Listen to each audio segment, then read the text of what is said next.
Have you ever felt invisible in your own relationship?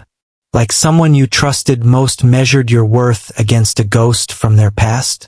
This is the story of Nathan, a man who learned the hard way that love isn't always enough, and sometimes walking away is the only path to peace. It was a quiet Sunday morning. Sunlight streamed through the windows, the scent of freshly washed laundry lingered in the air, and soft music played from her phone. We were folding clothes together, the kind of small domestic ritual that usually felt comforting. Then she said it, a sentence so casual it almost felt like she was talking about the weather. Sometimes I think I should have ended up with Caleb instead. I froze. For a moment I thought I misheard. Maybe she would laugh, the half-smile that would tell me it was a joke. But there was nothing. Her eyes stayed on the towel she was folding. Her voice was calm, casual, detached.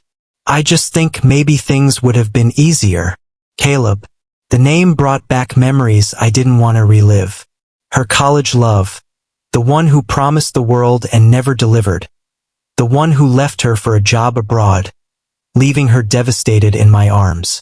And now, here I was, standing in the home we built together, feeling like everything I had done to create our life, our love, was being weighed against a ghost.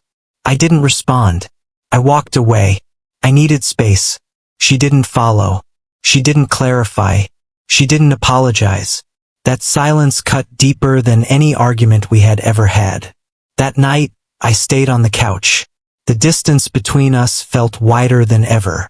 I lay there thinking about Caleb, imagining how she might have measured me against him, and realizing that even without him present, I felt smaller in her eyes. Over the next few weeks, something inside me began to shift. I pulled back. I stopped talking as much. I stayed late at work. I sat in the driveway for a few extra minutes, gathering the fragments of myself that had been lost while trying to meet her ever-shifting expectations. She noticed, of course. She asked if something was wrong. I smiled, shrugged, said everything was fine. But nothing felt fine. Days later, she came home late. Hours past dinner without warning. Her eyes were uneasy. Her words clipped. I met an old friend for drinks. I understood immediately.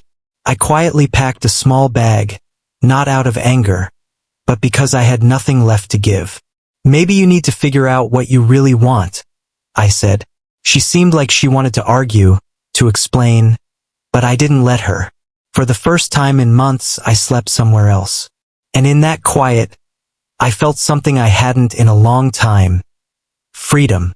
I began waking early again, running, cooking for myself, remembering the man I had been before I tried to bend into someone else's ideal. Months passed. I filed for separation. There was no bitterness, no grand drama. Just space. Just life slowly returning to its natural rhythm. Then, unexpectedly, she appeared at my door. Time had changed her.